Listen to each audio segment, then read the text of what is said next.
ഏതായാലും അടിയറ വച്ചിരിക്കുകയാണ്. CPI ഇപ്പോൾ നയത്തിൽ ഉറച്ചു നിൽക്കുന്നു. ആ നയം എന്ന് പറയുന്നത് മുന്നണി മാറ്റി അല്ലെങ്കിൽ ഭീഷണിപ്പെടുത്തി ഒരു കാര്യങ്ങൾ നേടിയെടുക്കുക എന്നുള്ളതല്ല. CPM നേതാക്കൾ ഇന്ന് നടത്തുന്ന പ്രതികരണങ്ങൾ, MA ബേബിയുടെ പ്രതികരണമായാലും നമ്മുടെ ചർച്ചയിൽ വഹിക്കുന്ന പ്രതിനിധികളായാലും എങ്ങനെയെങ്കിലും ഇത് പരിഹരിക്കണം എന്നുള്ളതാണ്. അതായത് ഇനി സംസ്ഥാനത്തിലാണത്രേ പരിഹരിക്കേണ്ടത്. ഒപ്പിട്ട് തീരുമാനമായ വിഷയം ഇനി എങ്ങനെ പരിഹരിക്കാൻ പോകുന്നു? ഇനി മുഖ്യമന്ത്രി ഇപ്പോൾ ഒമാനിലാണെന്ന് തോന്നുന്നു. അദ്ദേഹം വിദേശ രാജ്യങ്ങളിലാണ്. അദ്ദേഹം തിരിച്ചെത്തിയ ശേഷമാണോ ഇത് പരിഹരിക്കുക?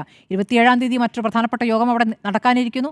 CPIയുടെ യോഗത്തിൽ എന്ത് തീരുമാനം വരും എന്നുള്ളത് വളരെ പ്രധാനം തന്നെയാണ്. ഡി രാജ ഇപ്പോൾ പശ്ചിമ ബംഗാളൊക്കെ ചൂണ്ടിക്കാണിക്കുകയാണ്. സിംഗൂറൊക്കെ ഇടയ്ക്കുള്ള വിഷയങ്ങൾ അത് എങ്ങനെയാണ് അവിടെ പാർട്ടി ഇല്ലാതായത് എന്ന് ചൂണ്ടിക്കാണിക്കുമ്പോൾ അന്ന് ഞങ്ങളത് പുറത്തേക്ക് പറയാതിരുന്നത് മുന്നണി മര്യാദയുടെ അടിസ്ഥാനത്തിലാണെന്ന് പറഞ്ഞു. അത് ഓർമ്മപ്പെടുത്തുകയാണ്. ബംഗാൾ ആകരുത് കേരളം എന്ന് ഓർമ്മപ്പെടുത്തുകയാണ്. എപ്പോഴും ഓർത്താൽ മതി, CPM കമ്മ്യൂണിസ്റ്റ് നിലപാടിൽ നിന്ന് മാറുമ്പോൾ അത് എങ്ങനെയൊക്കെ തിരിച്ചടിയാകുന്നു എന്ന്. ഇപ്പോൾ നോക്കട്ടെ, ഇപ്പോൾ വിശ്വാസികളിലേക്ക് കടന്നു ചെല്ലുന്ന വിഷയത്തിലായാലും ആ കടന്നു ചെന്നൽ ഇപ്പോൾ എവിടെ എത്തി നിൽക്കുന്നത് അറിയാമല്ലോ.